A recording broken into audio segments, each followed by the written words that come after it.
In the glittering world of Newport's Gilded Age, where marble halls concealed sorrow and golden chandeliers cast shadows over broken hearts, a young seamstress was promised to a millionaire magnate.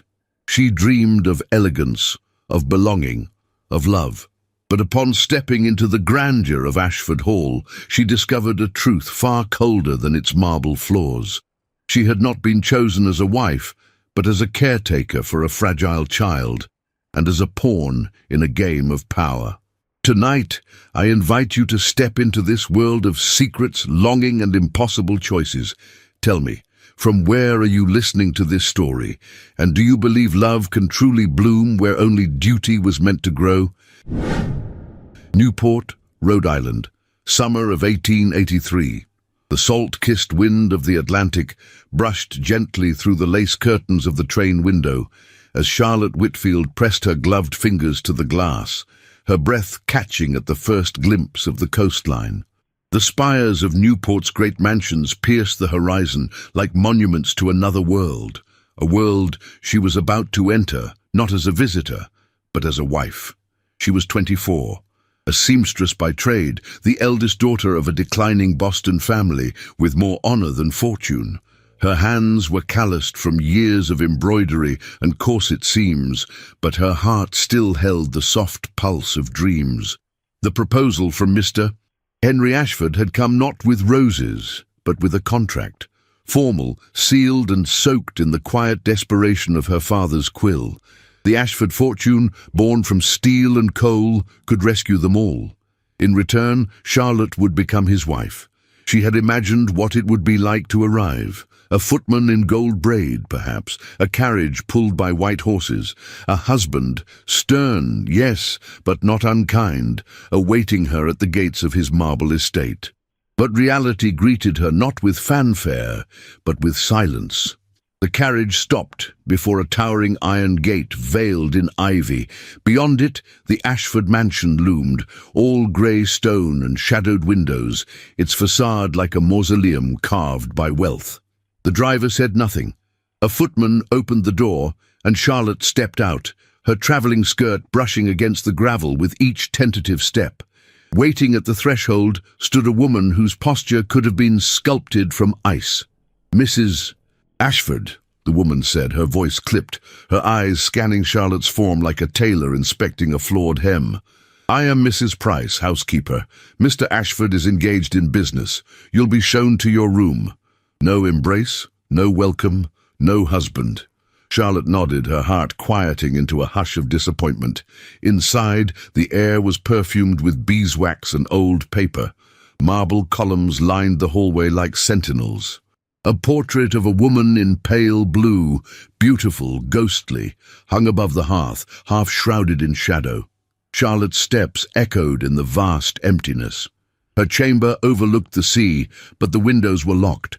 The bed was made with military precision, the sheets crisp as starched linen. On the vanity sat a small silver box, her name engraved in delicate script. A gift? A token of affection? No, it was empty.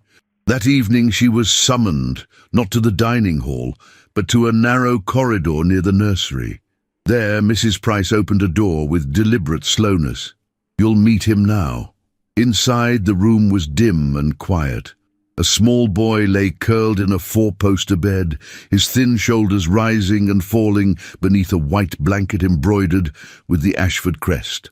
He turned his head slowly. His face was pale, his eyes wide and grey-blue, filled with something older than his 8 years should have known. "James," Mrs. Price said flatly, "this is your new mother." Charlotte felt her breath falter. The boy blinked at her, not with fear, but with quiet hope. He extended a frail hand. Charlotte knelt beside him without thinking, taking his hand gently between hers. His skin was cool, almost translucent, as if untouched by sunlight. She brushed a stray curl from his forehead. "Hello, James," she whispered, her voice trembling with an emotion she could not name. "I've been waiting to meet you." He nodded solemnly, as if the world had always made sense in silence. When Charlotte turned to ask a question, Mrs. Price was already gone. She remained with the child until the candles burned low. No one came, no tray of dinner, no husband. And in the quiet hush of that first night, sitting beside a boy she did not birth, and in a home where she was neither guest nor mistress, Charlotte realized the truth. She had not been brought here to be loved. She had been brought here to serve.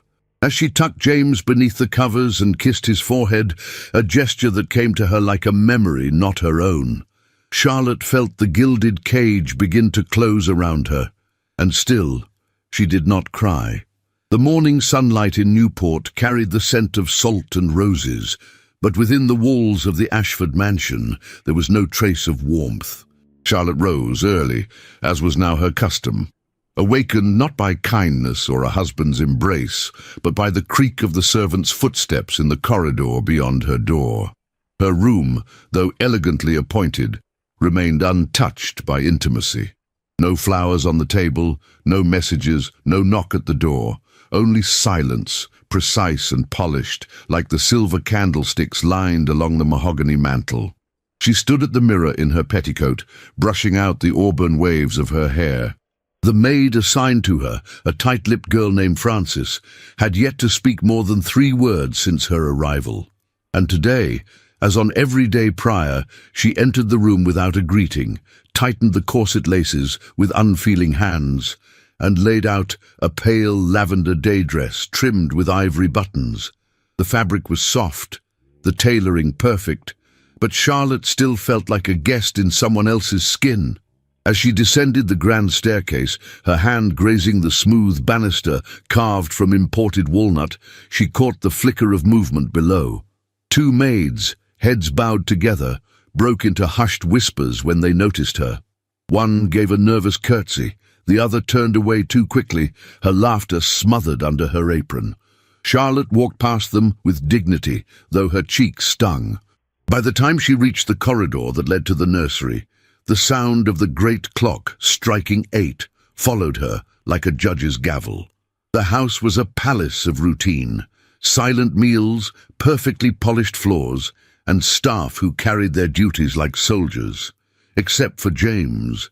He was waiting for her at the window seat, a leather-bound book on his lap and a hopeful expression on his delicate face. His color had improved slightly. The fever had receded, but the child's limbs remained fragile, like porcelain figurines left too long in the cold. "Good morning, madam," he said, with the serious politeness of a boy trying too hard to be a man. "Charlotte," she corrected gently, settling beside him. "You may call me Charlotte." He studied her for a long moment, then whispered, "They told me not to." "Who did?" "Mrs. Price," he said, with a glance toward the closed door. "She says it isn't proper." Charlotte reached for his hand and squeezed it softly. Some things are more important than propriety. He didn't smile, but the corners of his mouth twitched slightly. She spent the next hour reading to him from The Little Duke, a story he seemed to know by heart. When she mispronounced a French name, he corrected her with exaggerated sternness, which made them both laugh. For a fleeting moment, it felt like she belonged. But when she entered the dining room for luncheon, alone as always, the illusion dissolved. A butler held out her chair, and she sat across from an empty space meant for a husband who rarely appeared. Silver lids covered steaming porcelain bowls. The food was rich, the presentation flawless, and yet each bite turned to dust in her mouth. Above her, the chandelier glimmered with imported crystals, and portraits of Ashford ancestors gazed down with judgmental eyes. A cough at the far end of the room made her turn. Mrs. Price stood just within the doorway, watching, as if to remind her that though Charlotte bore the Ashford name, she had not earned its respect. Later that afternoon, while wandering the west corridor, Charlotte paused before a locked cabinet tucked into the shadows of the hallway. The wood was dark, nearly black, and worn in places where fingers had once touched it often. She knelt to examine it, curiosity flaring, when the sound of footsteps made her rise. Henry stood at the opposite end of the hall. It was the first time she had seen him in 3 days. He wore a dark grey waistcoat and a black cravat, his collar starched high. There was no softness in his face, only the impassive lines of a man who had long ago sealed his heart behind stone. "Good afternoon," she said, her voice formal, unsure of what was permitted. He nodded once. "Are you lost?" "No," she replied, "just exploring." He approached slowly, the click of his polished shoes echoing along the marble floor. When he reached her, he did not stop at a respectful distance. Instead, he turned to the locked cabinet behind her. "This belonged to my late wife," he said flatly. "Her music, her sketches. I keep it closed out of respect." Charlotte stepped back, lowering her gaze. "I see," she murmured. Henry looked at her for a long moment, his expression unreadable. "There are places in this house you will find closed to you, Charlotte. That is not a punishment. It is simply the way things are." She met his gaze then, not out of defiance, but because something inside her refused to lower itself any further. "And am I also to be kept closed, Mr. Ashford?" His eyes narrowed just slightly. "This arrangement," he said, voice low, "was made for James. He needed a woman's presence, a steady figure. You have been kind to him, and I thank you for that. But I do not wish for misunderstandings." "I see," she repeated, her voice even, though her throat had begun to burn. "No misunderstandings. There is no affection expected, nor required." "Of course not." She curtsied with grace, turned and walked away. Only once inside her chamber did she allow her composure to crack. She removed her gloves slowly, placed them on the vanity, and sat before the mirror. Her reflection stared back, pale, too still, like a statue carved of wax. No affection expected, nor required. She opened the drawer beside the vanity and removed the wooden box she had brought from Boston. Inside, the letters from her family lay folded in the same careful order. Her father's uneven handwriting, her brother's childish spelling. They had written with hope. They believed she had married into a better life. She touched the corner of the first letter, then closed the lid again. She would not cry, not here, not for a man who had never intended to see her. And yet, when night fell, and the shadows crept across the floor like spilled ink, she found herself standing by the nursery door once more. James was already asleep, his hand curled against his cheek. She watched him for a long while, her heartbeat slowing with each breath he took. There was love in this house. It simply did not belong to her. Not yet. The rain had arrived quietly that morning, veiling the windows in a silver mist that blurred the distant sea and softened the harsh outlines of the Ashford estate. Charlotte stood by the nursery window, her hands clasped before her, watching the delicate drops gather along the glass pane. Each one fell like a whisper from the heavens, as if the sky itself mourned something unspoken. James was still in bed, propped up by embroidered pillows, a heavy woolen blanket covering his frail legs. His breathing had been shallow the night before, and though the doctor insisted it was nothing more than the changing weather, Charlotte sensed otherwise. It was not illness alone that hollowed the boy's cheeks and dulled the shine of his eyes. It was something colder, something much harder to name. She approached his bedside with quiet steps, her slippers making no sound against the thick Persian carpet. In her hands, she held a small red book, The Secret Garden, borrowed from the library below, though no one had given her leave. When James turned his head to look at her, a flicker of relief crossed his pale features. "You came," he murmured. "Of course I came," she said gently, sitting on the edge of the mattress. "Would you like me to read to you?" He nodded, but then, as she opened the book, his small hand reached for hers. "I don't want to read yet," he whispered. "I want to talk." Charlotte closed the book slowly and turned to face him. Outside, the rain deepened its rhythm. The soft crackle of the fireplace filled the room with warmth, but James's hand remained cold in hers. "I miss her," he said. His voice was steady, but his eyes were bright with unshed tears. "She used to sing when she brushed my hair, even if I had done something wrong. Even if I was sick or tired or crying, she always sang." Charlotte nodded slowly, her heart aching. Your mother must have loved you very much." "She did." His lips trembled. "But she was sad all the time. I remember her standing at the window when Papa wasn't home. She used to talk to herself. I thought maybe she was praying, but once I heard her say she wished the sea would carry her away." Charlotte looked at the boy then, not as a patient, not as a task, but as a soul too young to understand the weight of sorrow, yet old enough to carry it. He blinked slowly and continued. "After she died, no one sang anymore, no one smiled. Papa told the servants not to speak unless spoken to. He sent me to my room. I didn't go outside for a long time. Sometimes I would hide in the rose garden just to feel the wind." Charlotte ran her fingers gently over his knuckles. "And your father? Does he speak to you now?" James hesitated. "No," he said at last. "Not really. He tells the doctor things about me. Sometimes he asks Mrs. Price how I'm doing. But he never talks to me the way you do. He never looks at me like you just did." Charlotte bit her lip. Her throat burned with unshed words, words of comfort, of outrage, of helplessness. But she knew too well that in this house truth was a fragile thread. It must be woven slowly, patiently, with care. Instead, she smoothed the child's blanket and said, "Would you like to hear a secret?" His eyes widened. "Yes. I used to be afraid of the dark when I was your age, terribly afraid. I thought shadows could talk. I thought if I kept my eyes shut tight enough, they'd disappear." "Did they?"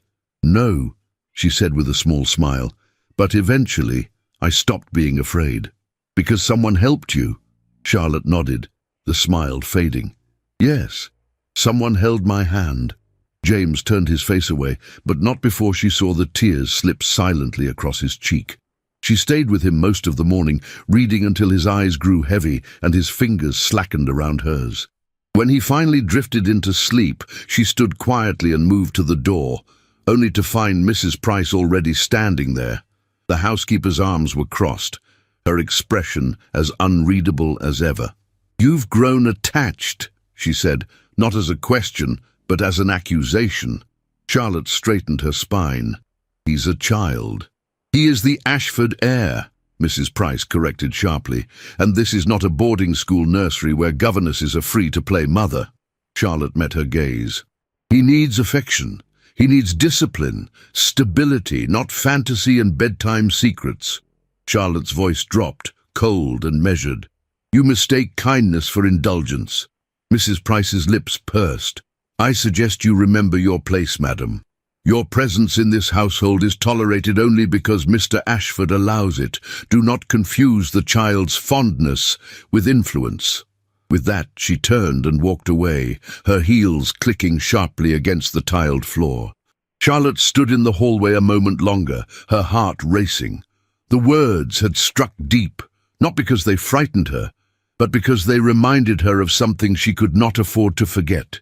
In this house, love was not expected, nor was it welcomed.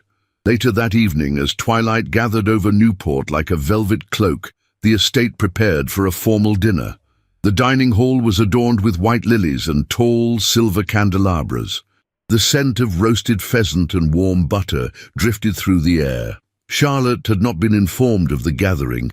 She only discovered it by chance when Nora, the young maid who had helped her dress for the summer ball, rushed into her chamber carrying a pair of evening gloves. "They're all downstairs," she whispered. "All the Newport families. The Tremblays, the Mallorys, even the Winfields." Charlotte turned from the mirror. "I wasn't invited." Nora hesitated. "I don't think you were meant to be." Despite the warning, Charlotte dressed with quiet dignity. She chose a gown of midnight blue silk with delicate beading at the sleeves. Her hair was arranged in a low chignon with a single pearl pin at the crown. She entered the hall, not as a guest, not as a hostess, but as a wife, ignored, unacknowledged, yet undeniably present. She stood near the fireplace, her gloved hands folded, watching as the room filled with laughter and crystalline chatter. Henry sat at the head of the table, wineglass in hand, nodding to a man beside him. "She's the one from Boston, isn't she?" someone whispered behind her. "Daughter of a tailor, they say," replied another, her voice syrupy and cruel. "Or was it a butcher? Did you see her hands? No lady's hands are calloused like that." Charlotte's cheeks flushed, her fingers curled against the fabric of her dress. Still, she did not move. She did not turn. She remained still as stone. Then one voice, louder than the others, said with a lilting laugh, "At least Ashford found a nursemaid for his sickly son. Pity he couldn't find himself a proper wife." Laughter followed, sharp and sudden. Henry said nothing. Charlotte's gaze shifted across the room and found him. He had heard. Of that she was certain. And yet he remained silent, sipping from his glass, his face unreadable. She turned and left the hall before the tears could reach her throat. Outside, the moon had risen above the sea, casting its pale glow over the cliffs and gardens. Charlotte stepped into the night air and let the wind lift the strands of her hair. The cold bit at her skin, but she welcomed it. It reminded her she was still alive. She had come to this house to save her family. She had stayed for a child who looked at her with hope. But she would not stay for humiliation. Not again. The Ashford Summer Ball was the most anticipated event of the Newport season. For weeks, society had whispered about it. Ladies comparing dressmakers, gentlemen boasting of imported cigars, and families angling for invitations that bore the weight of iron and elegance. The mansion, ordinarily steeped in grey silence, was suddenly alive with preparations. Florists delivered cartloads of white roses and pale peonies. Silver was polished until it shone like mirrors. Every marble floor was waxed to a gleam, and the chandeliers were lit early, as if the house itself had to rehearse its own performance.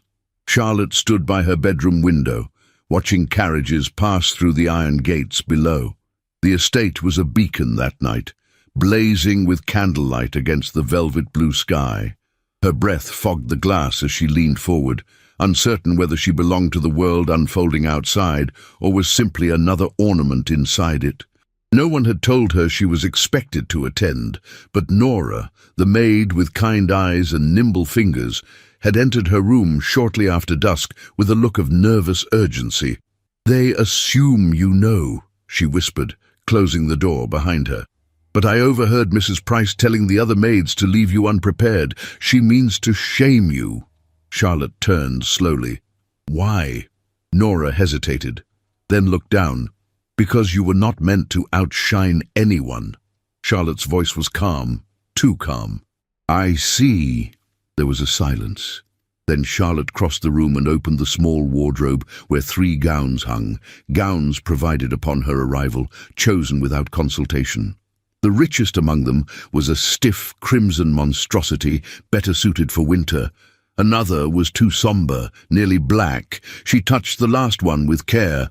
A simple creation in soft blue silk, its neckline modest, its sleeves sheer, the embroidery at the hem so delicate it might vanish in candlelight. "This one," she said. Nora nodded quickly and went to fetch the hairpins. They worked in silence. Charlotte sat before the mirror, her back straight, her features calm as Nora wove her auburn hair into a low, elegant chignon. A single silver comb, shaped like a vine, was placed just above her ear. She applied a touch of powder to her cheeks and lips, but nothing more. There was no jewelry, no perfume, just silk, skin, and quiet resolve. "You look like a duchess," Nora breathed. "I look like myself," Charlotte replied softly, "and that will be enough." The ballroom shimmered when she entered. Light spilled from 1,000 candles, dancing across crystal and gold. A string quartet played near the grand staircase, and guests turned one by one to stare as she descended, alone, without announcement, without escort. The music did not falter, but the air shifted. Conversations paused. Fans fluttered. She did not smile. She did not falter. She moved as if the room belonged to her, as if silence were admiration rather than judgment. Her gown swayed with each step, and the soft blue silk caught the light like water beneath the moon. At the base of the staircase, she met eyes with Henry. He stood near the fireplace, surrounded by men in dark coats and women in ostrich feather fans. His cravat was perfectly tied, his posture impeccable, but for the first time his gaze betrayed something unguarded. Surprise. Perhaps even something sharper. Jealousy. Charlotte dipped her head slightly in acknowledgement. He did not move. A young gentleman stepped forward from the crowd, tall, with copper curls and a smile too rehearsed. "Mrs. Ashford, I presume," he said with a bow. "May I have the honor?" Charlotte glanced briefly toward Henry, who had already turned away. She extended her hand. The first waltz passed like a dream. She did not speak much, but she moved with fluid grace, her body remembering steps learned long ago in drawing rooms now long forgotten. Another gentleman claimed the next dance, then another. Each offered compliments veiled in flirtation, and Charlotte responded with poise, her smile gentle but distant. In a brief moment of reprieve, she slipped away to the side terrace, where cool night air swept across her cheeks. The garden beyond was lit by lanterns, casting shadows across the rose hedges and winding paths. She descended the stone steps, needing a moment of stillness. Her heart beat too fast, though she had danced with elegance. Her chest ached, though she had not shed a tear. She wandered farther than she meant to. Laughter and music faded behind her. Crickets sang in the hedgerows. Then, near the ivy-covered pergola, she heard voices, male voices. She moved silently, her shoes barely brushing the gravel, until she reached the curve of the path where two men stood in conversation. One was Henry. The other was Mr. Barrington, the same associate she had seen at the dinner some weeks prior. His voice was loud with drink, but his words were clear. "You've done well, Ashford," Barrington said with a chuckle. "No dowry, no pedigree, but she's easy on the eyes, and she's softened the boy, hasn't she?" Henry said nothing. Barrington continued, "Of course the wives talk. Say you married for pity, or for convenience. I say it's clever. Find a quiet girl, pretty enough for parties, gentle enough to care for your heir, and obedient enough not to ask for anything more." There was a pause. Then Henry's voice, low, measured. "She suits the role." Charlotte's breath caught. She suits the role. Not the woman, not the wife, not the mother. A role, a function, a piece in a strategy. Barrington laughed again and clapped Henry on the back. "Exactly. Well played." Charlotte stepped back, her body trembling. She turned and walked away without sound, her steps faster now, her chest tightening. The garden blurred before her, the lanterns, the roses, the stone, all turned to shadows. By the time she reached the back entrance of the mansion, her hands were shaking. She did not return to the ballroom. She climbed the stairs to her room alone, one hand on the banister, each step a dull echo of a heart breaking. Inside, she stripped off the gown with trembling fingers and left it crumpled on the floor. She untied her corset, unpinned her hair, and stood before the mirror once more. Not a duchess, not even a woman, just a strategy. She sat on the edge of the bed and placed her hands in her lap, willing the tears to stay buried. But they came, silent, slow, relentless. And for the first time since she arrived at Ashford Hall, Charlotte wept, not for her pride, not even for love, but for the slow, cruel realization that she had been played in a game she never agreed to join. The morning began with fog, not the gentle, romantic sort that dances along the shoreline, but a heavy leaden mist that cloaked the estate in silence and dread. Even the seabirds held their breath that day. Within the high walls of Ashford Hall, time seemed suspended, as if the very air waited for something to break. Charlotte knew the moment she stepped into the nursery that something was wrong. James had not stirred at the sound of her entrance. His pale face was drenched in sweat, his curls plastered to his forehead, his tiny frame curled tightly, as if trying to vanish beneath the weight of his own body. His chest rose and fell in uneven, shallow breaths, and when she touched his hand, she felt it burning with a heat that did not belong to the cool morning. "James," she whispered. kneeling beside the bed. "Darling boy, can you hear me?" No answer, just the faint tremor of his lips. She rang the bell 3 times, sharply. A footman appeared within seconds. "Fetch the doctor. Now!" The next few hours blurred. The physician, a stout, balding man with ink-stained fingers and indifferent eyes, declared it a sudden fever. Viral, possibly dangerous. He administered drops and tonics, none of which soothed Charlotte's fear. James drifted in and out of sleep, his body trembling, his lips murmuring broken fragments of dreams. Henry was in New York. That detail, spoken once by Mrs. Price with pointed calm, echoed through Charlotte's mind like a hollow drumbeat. He had left the morning after the ball without a word, without even glancing in her direction. Charlotte refused to leave James's side. She changed his sheets herself when he soaked them with sweat. She spooned broth between his cracked lips, even when he turned his face away. When he thrashed in fevered delirium, she cradled his head and whispered old nursery rhymes into his ear, songs her own mother had sung when they were too poor to afford doctors. The second night brought thunder. Lightning cracked across the sky, illuminating the high windows of the nursery. The candles flickered and nearly died. Charlotte had not slept. Her eyes were rimmed with fatigue, her hair unpinned and tangled from the strain of leaning over the bed for hours. She moved as if pulled by instinct, no longer aware of her own body. It was past midnight when James's hand gripped hers weakly. "Don't go," he murmured, his voice no louder than breath. "Please." "I won't," she said, pressing her lips to his temple. "I promise you, I'm not leaving." He blinked once, and a single tear slid down his cheek. "I don't want to be alone anymore." "You're not alone," she whispered, smoothing his damp hair. "Not anymore." By the 3rd day, the fire in his body began to dim, but Charlotte's strength was nearly gone. Her limbs trembled, her vision swam. She hadn't eaten more than a slice of bread. When Mrs. Price arrived with a bowl of broth and insisted she rest, Charlotte only shook her head. "You're no use to him if you collapse," the housekeeper snapped. "I'll rest when he breathes easier," Charlotte replied, her voice low but firm. She resumed her seat by the bed, holding James's hand tightly. He slept now, deeper and calmer, though still pale as milk. Charlotte whispered to him still, even in sleep, as if her voice were the thread keeping him tied to this world. She didn't hear the front door open hours later, nor the hurried steps across the marble floors. She didn't hear the rustle of a coat being removed, or the gasp from a footman who announced, "Sir, she's still in the nursery." Henry entered quietly, the scent of city smoke still clinging to his clothes.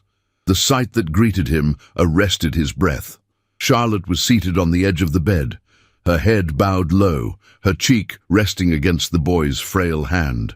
Her dress was rumpled, her gloves discarded, and her shoes lay abandoned beneath the chair. Candlelight cast soft shadows across her face, revealing dark circles under her eyes, the flush of exhaustion in her cheeks, and a tenderness so raw, so unguarded, it struck him like a blow. He approached slowly. "Charlotte." She stirred faintly, but did not rise. "Charlotte," he said again, this time softer. She opened her eyes, blinked once, and tried to stand. Her knees buckled. He caught her before she fell. The moment was quiet. Too quiet. For the first time since their wedding, their bodies were close. Her breath was shallow, her hand pressed lightly against his chest for balance. He could feel the heat of her skin through the thin silk of her sleeve. She did not speak, and neither did he. He helped her to the nearby armchair, his hand lingering at her elbow longer than necessary. "I was told he was ill," he said at last. "He nearly died," she replied, her voice hoarse, almost broken. Henry looked at the child, then back at her. "I should have come sooner." Charlotte didn't answer. He reached for the edge of the blanket, adjusting it over James's legs. "You stayed with him all this time?" "Yes." "Without rest?" "Yes." He turned to her fully. His face, so often hard and expressionless, now showed something she had never seen before. "Regret." "Thank you," he said quietly. 2 simple words. But from him, they weighed more than any apology. Charlotte lowered her gaze. "He is your son. You owe him more than I ever could. I owe him more than I've given either of you."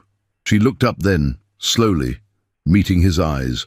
And in that glance, brief, heavy, wordless, she saw not the iron magnate of Newport, not the cold man who had married her for utility, but a father. A man, worn, wounded, perhaps even afraid. But the moment passed too quickly. The door opened. Mrs. Price entered with a tray of towels and clean linens. Her eyes narrowed when she saw them, Charlotte pale and wilted in the armchair, Henry standing protectively beside her.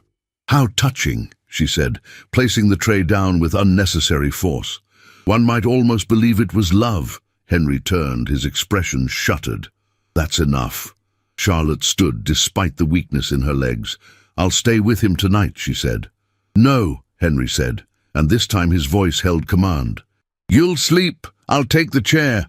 Charlotte hesitated, then nodding, she moved slowly toward the door. As she passed Mrs. Price, the older woman's voice dropped to a hiss. "You've grown very skilled at earning his sympathy." Charlotte paused, then turned to face her. "I didn't ask for his sympathy," she said evenly. "I only gave his son what no one else dared to give, my heart." She left without waiting for a response. That night, James slept peacefully, his fever gone, his breath steady. And though Charlotte lay alone in her chamber, wrapped in cool linen sheets, her dreams were not empty. They were filled with the soft warmth of a small hand, the flicker of a man's eyes meeting hers, and the quiet possibility that the walls of Ashford Hall were beginning at last to crack. The roses had begun to bloom again. Along the southern wall of the Ashford estate, where the sea wind could not reach and the sun lingered longest, the rose garden stirred quietly to life. Delicate buds unfolded in shades of cream, blush, and deep crimson, spilling their perfume into the heavy summer air. Time moved differently there. The noise of the house, the stiffness of society, the weight of appearances, all softened beneath the scent of earth and petals. Charlotte found herself returning to that hidden corner of the property more and more, not by design, but by instinct. It was the only place where she could breathe without calculation, walk without being watched, think without fear of judgment. And slowly, almost imperceptibly, she was no longer alone in it.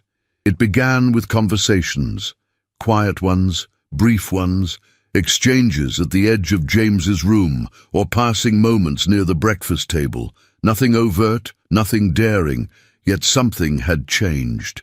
Henry had begun to look at her, not in the formal, distant way he once had, but with something cautious and unspoken in his gaze. He would glance when she turned away. He would pause before answering, as though measuring not his words, but his tone. And when he spoke of James, there was less steel in his voice, more weariness, more wondering. It was on the fourth morning since James had returned to health that Henry appeared at the edge of the rose garden. Charlotte was kneeling by the white bush nearest the sundial, brushing soil from her gloves. She had not heard his footsteps, but something made her look up, and there he was. "Good morning," he said. She rose slowly, brushing the dirt from her skirts. "Good morning." He glanced toward the arch of climbing roses. "I'd forgotten how quiet this place could be. It's the only part of the estate that doesn't feel watched," she said before she could stop herself. Henry's lips curved slightly, not quite a smile. "Then I'll try not to disturb it." He turned as if to leave, but Charlotte stepped aside. "You may stay, if you like." And so he did. From then on, they met there often, always briefly, always politely, but with a growing warmth beneath the surface. They walked along the gravel paths, pausing beside the fountain or beneath the arbor, speaking of James, of books, of the condition of the estate, never of themselves. Not yet.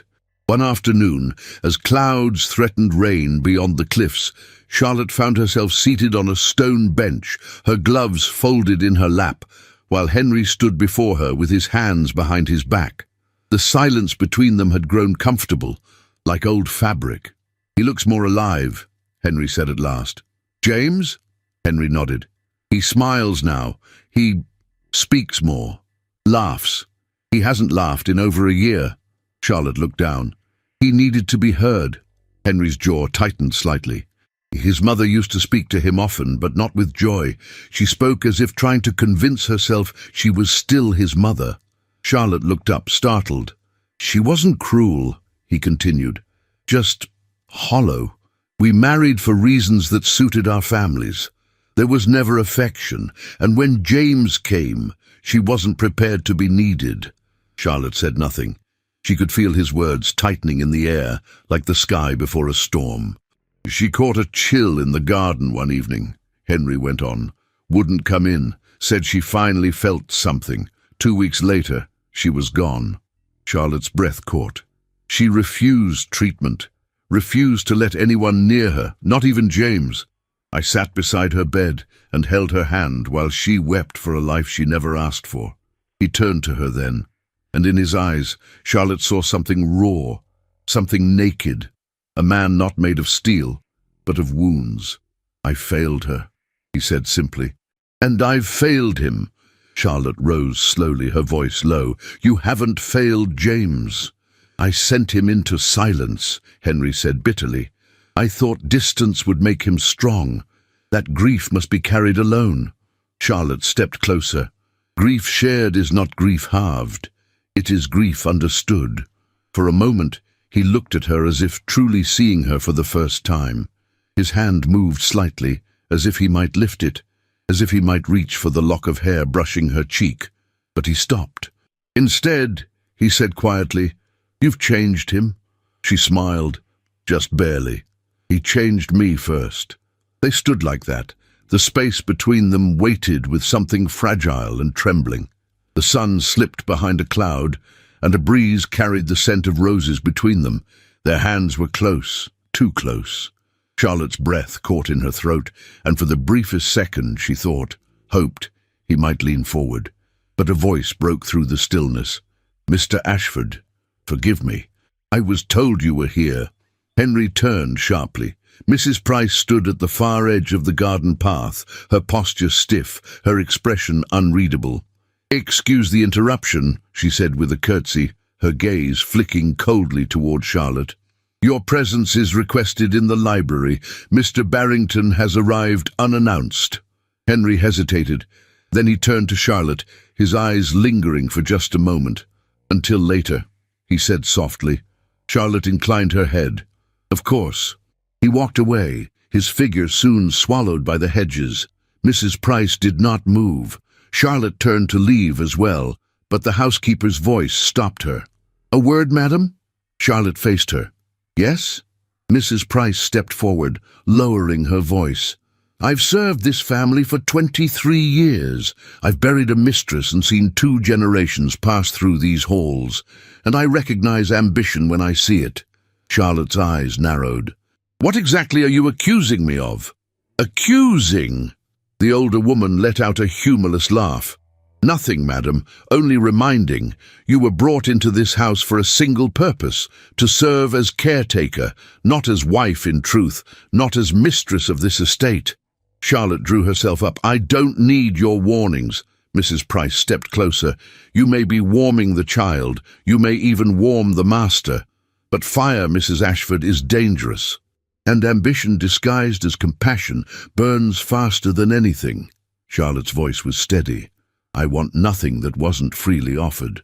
"Then be sure not to reach for what was never yours to take."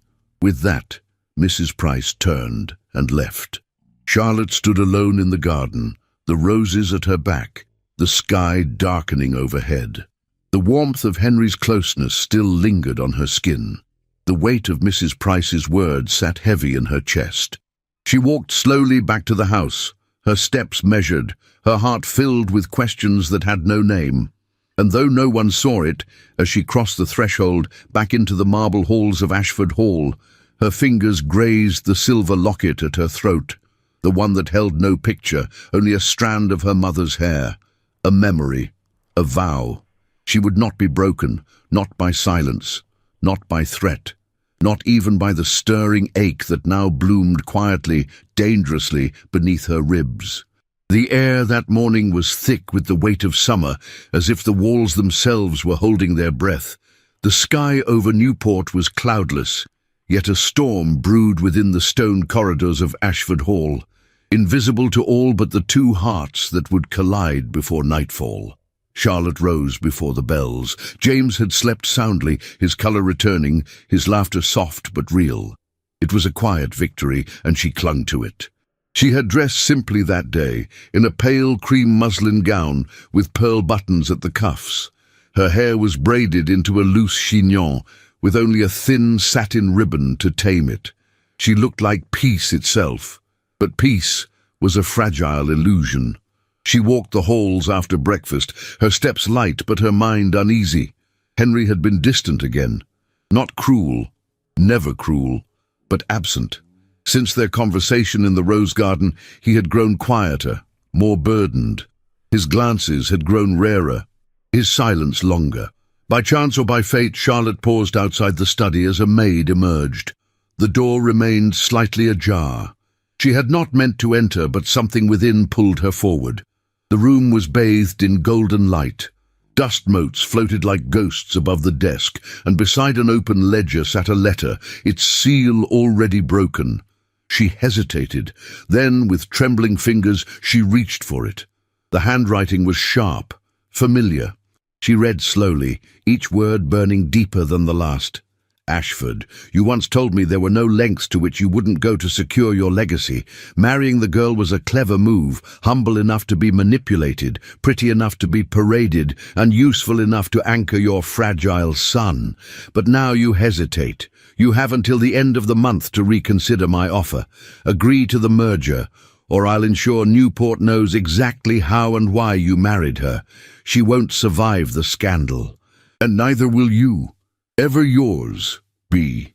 Charlotte's hands shook as she folded the letter and pressed it against her chest. The blood drained from her face. The world tilted. Her breath quickened, but her voice remained steady. She returned the letter to its place with delicate precision, turned and left the study without a sound.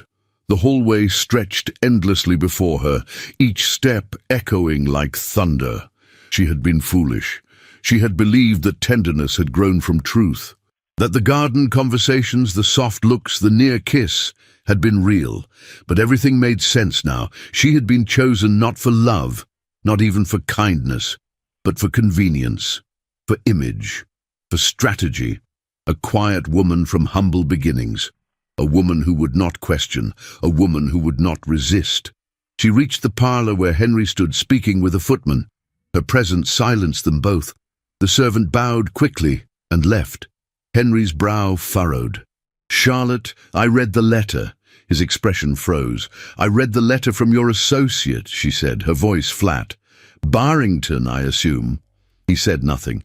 "So, it's true. Let me explain." "Explain what?" Her tone rose, sharp and trembling.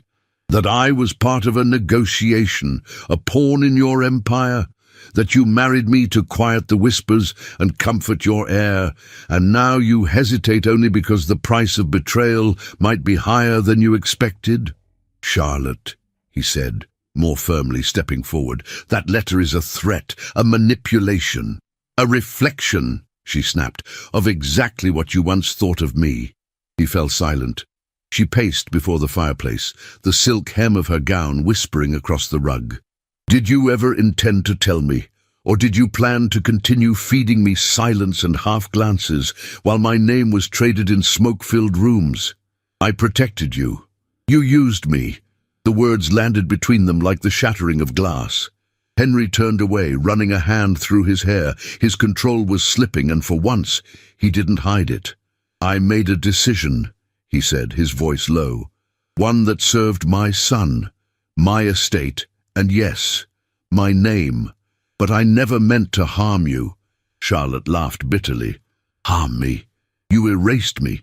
You made me a ghost in your house, a nursemaid to your child, a prop in your parlour. And I—" Her voice broke, but she did not fall. "I let myself believe that I was becoming something more, that perhaps you saw me. "I do see you," he said harshly, spinning to face her. "More than you know." "Then why is your silence louder than your truth?" Henry stepped closer, the space between them crackling. His eyes were dark, his voice strained. "Because truth has a cost, and you couldn't pay it," she finished.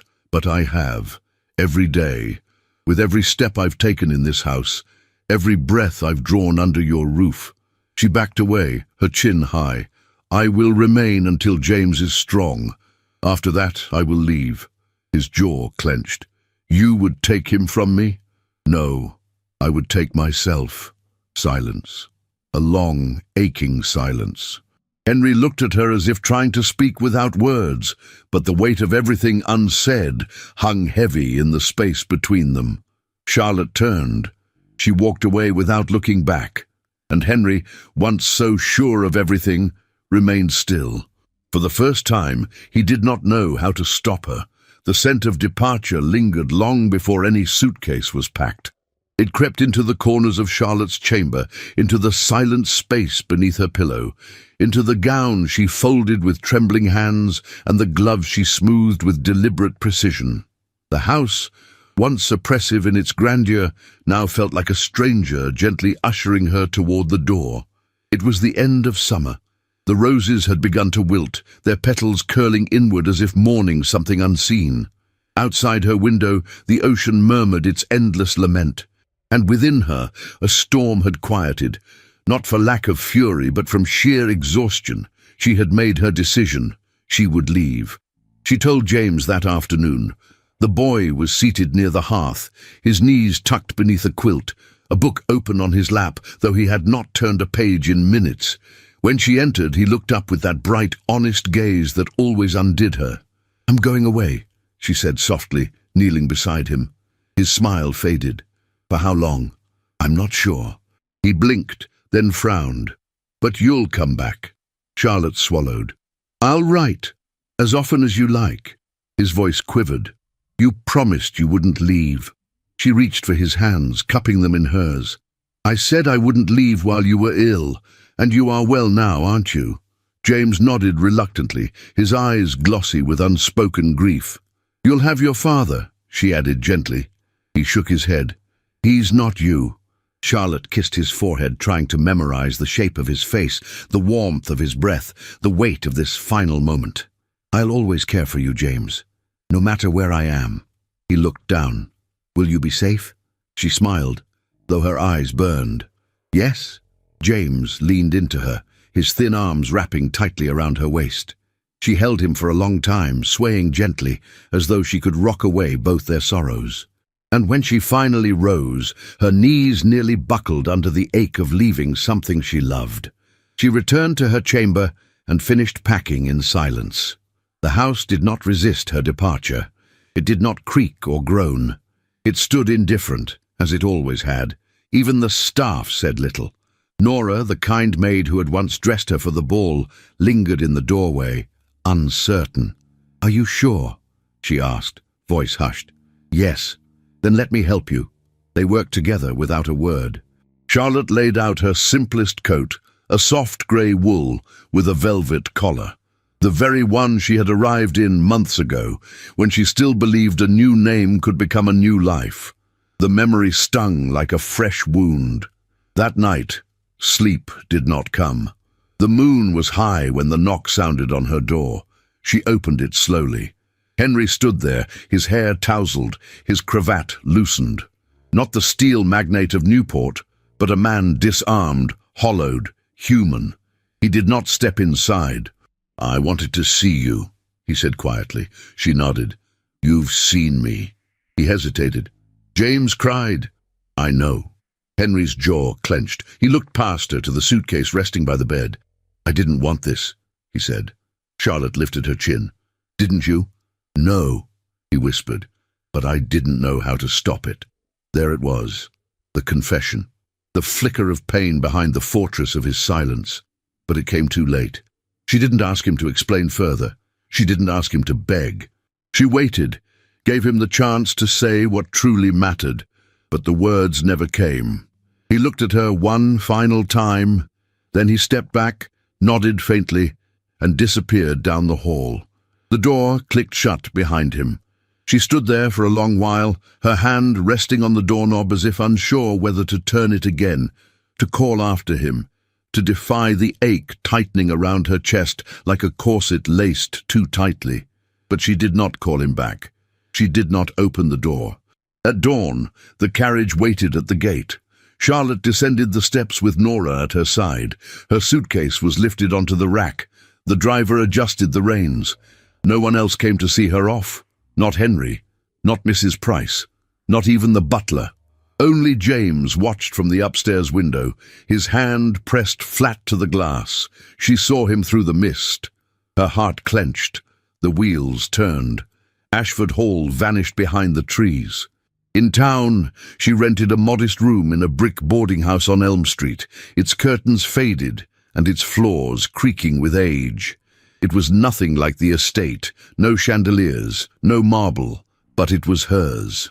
Later that afternoon, while waiting for tea in the common parlour, she heard a voice behind her. "Mrs. Ashford?" She turned. It was Nora. She stood in the doorway, breathless, holding something wrapped in brown paper. "I couldn't let you go without knowing," she said. Charlotte rose. "Knowing what?" Nora handed her the paper. Inside was a second letter, this one unopened, the seal unbroken. "I found this in the drawer. It was from Mr. Barrington to your husband. Dated before the one you read. It proves everything." Charlotte opened it. "Ashford, you're a fool to decline this merger. That girl is a liability. You still have time to undo the mistake before it costs you more. But if you persist in shielding her, you'll both fall. I won't warn you again. B." Charlotte's hands trembled. "He refused," Nora whispered. "He protected you." Charlotte sat slowly, the room spinning. "Why didn't he say anything?" "Maybe pride," Nora said. "Maybe fear. Maybe he thought it wouldn't matter anymore." Charlotte folded the letter, her breath shallow. She had been wrong, not entirely but enough. Henry had made mistakes. He had hurt her, but he had not sold her. He had not betrayed her to save himself. In fact, he had stood against the very man who threatened to destroy them both. Charlotte looked out the window. The rain had begun to fall, and with it her tears. She did not return that day. She did not run back to the gates, because even when the truth is revealed, wounds do not vanish, and sometimes what is broken must remain so, if only for a time. She closed the curtains, lit a candle, and sat by the window. Outside, the city woke slowly beneath the rain. And inside, Charlotte waited for nothing, for everything. The storm arrived before dawn, stealing into the skies over Newport with a silence that felt almost reverent. Clouds stacked like cathedral walls above the coast, and the wind howled through the narrow streets with the voice of something ancient and unrelenting. By the time the sun should have risen, the world was swallowed by darkness. Charlotte stood by the window of her modest boarding room on Elm Street, watching the rain lash against the glass. Below, the gas lamps flickered, their light blurred by the downpour. The tea she had poured hours ago sat cold and untouched beside her. It had been little more than 2 weeks since she left Ashford Hall, 2 weeks since she had closed the door on a house that had never truly opened itself to her. She had told herself she would not look back, that she had survived greater storms in silence. But when the knock came at the door, hurried, desperate, drenched in urgency, her heart knew before her mind could catch up. A boy from the estate stood trembling on the threshold, soaked to the bone. "Miss Whitfield," he stammered, breathless. "They sent me. Miss Nora said you must come. The roof collapsed over the nursery. Master James is sick again. Badly. The doctor says—" He didn't finish. He didn't need to.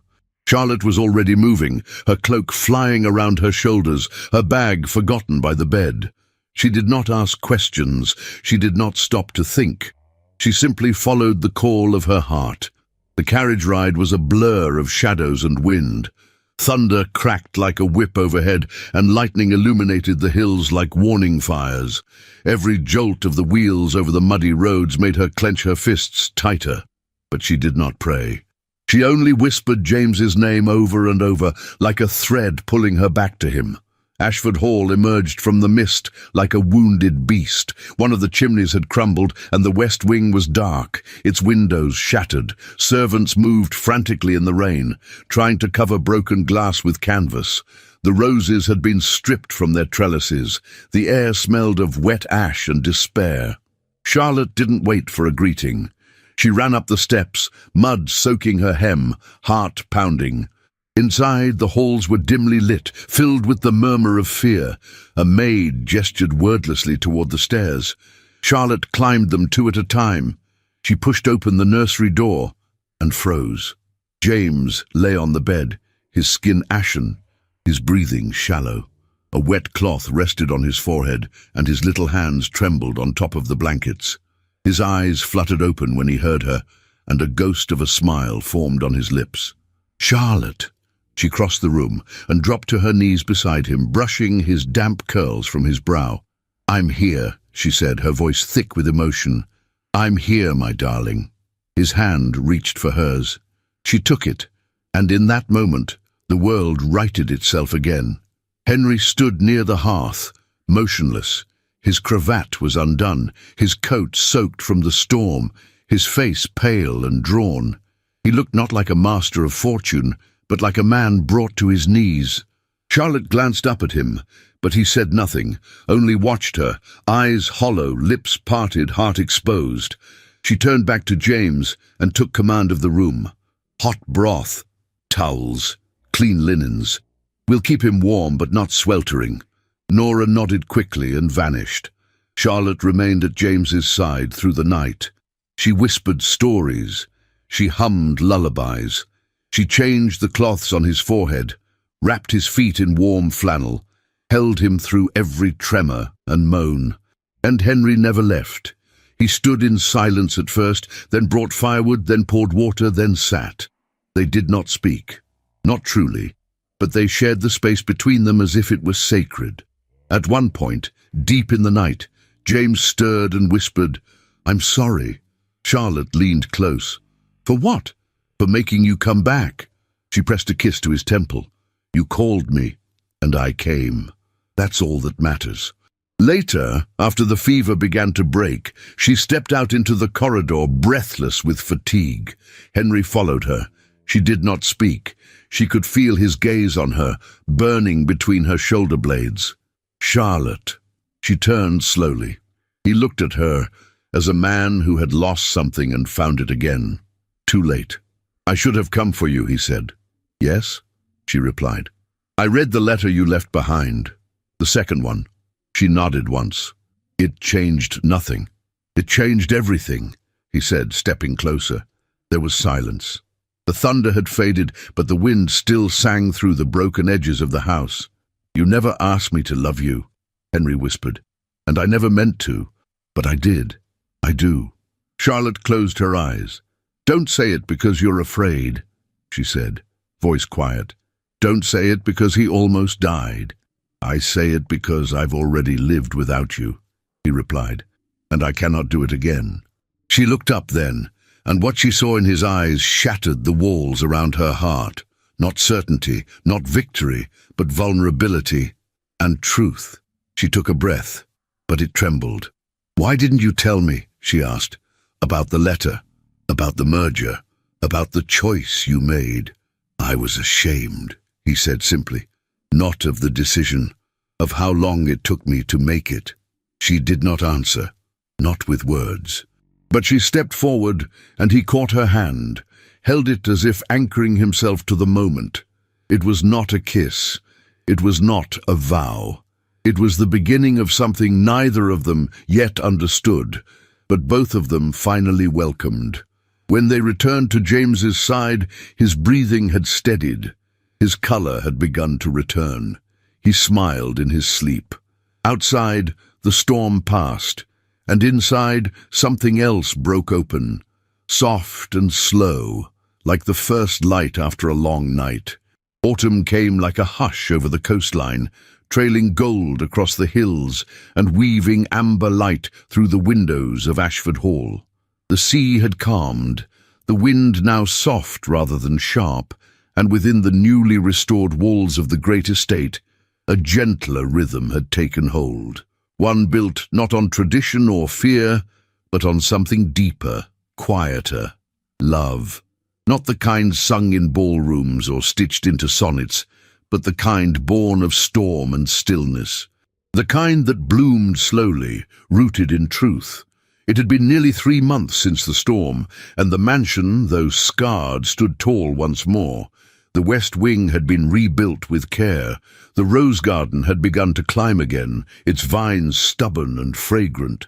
And within the house there was warmth, not just from the hearths, but from voices, from footsteps, from laughter. Charlotte moved through the halls no longer as a ghost, but as their center. She had not asked to lead. She had not demanded authority. But one by one, the servants began turning to her for answers. Then the steward. Then even the groundskeepers. Her hands, once calloused from a needle, now signed orders with elegance. She walked with calm assurance, a quiet dignity that settled into every room she entered. Nora still brought her tea in the mornings, but now with a fond smile and a ribbon in her hair. James now followed her like a shadow.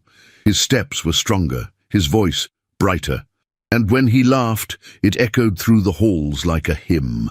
Miss Charlotte, he sometimes called her in teasing rebellion, though she had long since told him he might call her whatever he pleased.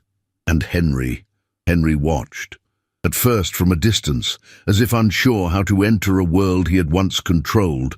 But soon, slowly, he began to walk beside her, to ask, to listen, and sometimes, though not often, to smile.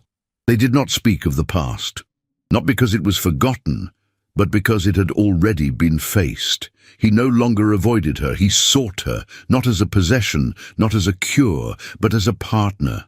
They shared late suppers in the library, they strolled along the cliffs, coats trailing in the wind.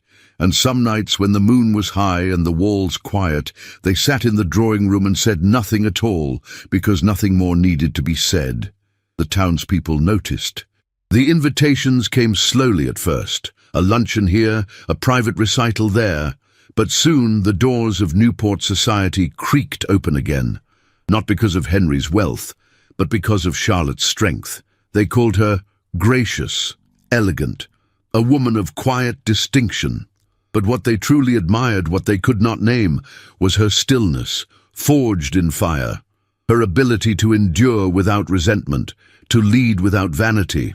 One morning in early December, James slipped into the breakfast room holding a folded piece of paper. His cheeks were flushed, his boots slightly muddy. Charlotte took it with a curious smile. "Papa says we should go to the chapel," James said, almost shyly. Charlotte unfolded the page. It was not long, not eloquent, just a date, a time, a name, hers, and beneath it, in Henry's careful script, "If you'll say yes again, this time for love." Her hand trembled slightly. She looked up at James, who was trying hard not to grin. "Will there be cake?" he asked hopefully. She laughed, soft and clear. "There will be whatever you wish." The chapel was small, nestled among the trees just beyond the bluffs. It was the same one Henry's parents had once used for private services, long abandoned since their passing. Now it stood freshly painted, its white wood glowing beneath the winter sun. The ceremony was simple. No society matriarchs, no orchestras. Just Nora and 2 footmen and the cook who insisted on baking a lemon cake with sugared violets. Charlotte wore no veil. Her gown was soft ivory, made by her own hands. Her hair was unadorned, swept into a low knot, with just 1 pearl pin. James had found it in her drawer and insisted it brought her luck. Henry stood at the altar in a dark coat and no cravat, his collar slightly askew. He had not written vows, but when he took her hands, his voice was steady. "I did not know I could feel this way," he said quietly, "but I know now, and I never want to forget it again." She did not weep. She simply smiled, with the strength of a woman who had already survived the worst a heart could endure. They kissed, gentle and brief. James clapped with both hands, then promptly asked if the cake could be cut. Later that evening, Long after the sun had dipped behind the cliffs and the guests had returned to their quarters, Charlotte stood on the balcony outside her chamber. The ocean shimmered in the dark, calm and endless. Below, the lanterns lining the gravel paths glowed like quiet stars. Henry's footsteps approached behind her, but she did not turn. She felt him draw near, his hand resting softly at the curve of her waist. "It's different," he murmured. "Yes," she said. "It is."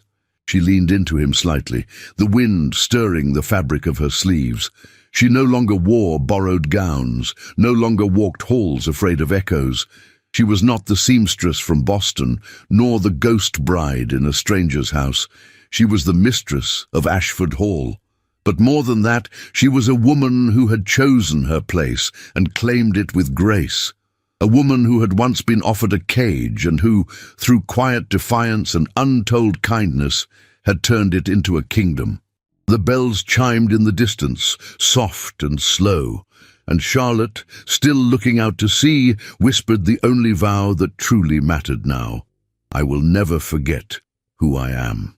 The summer wind moved gently through the tall grasses on the cliffs of Newport, whispering through wild roses and worn stones. The sea, ever present, stretched into the horizon, unchanged, eternal. Yet everything else had shifted.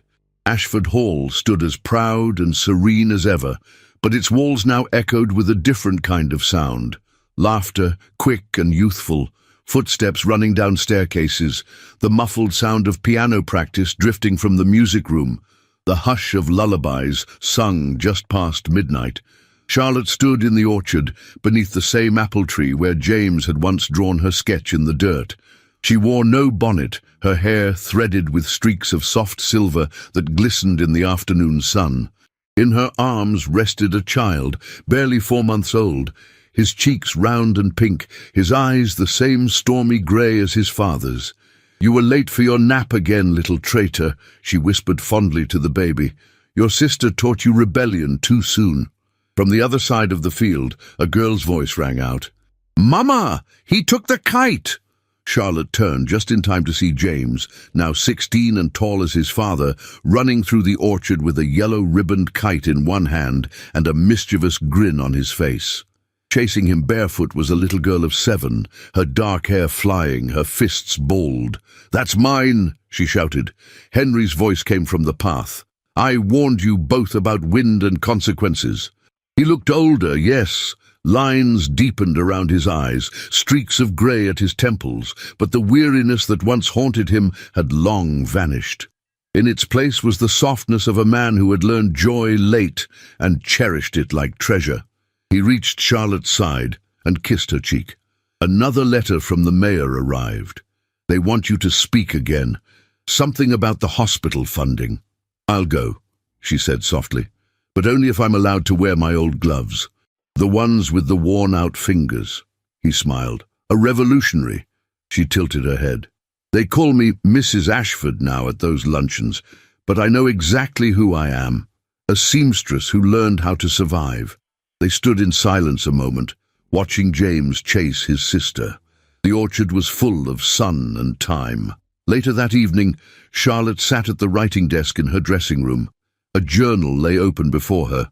The candle burned low, its light soft.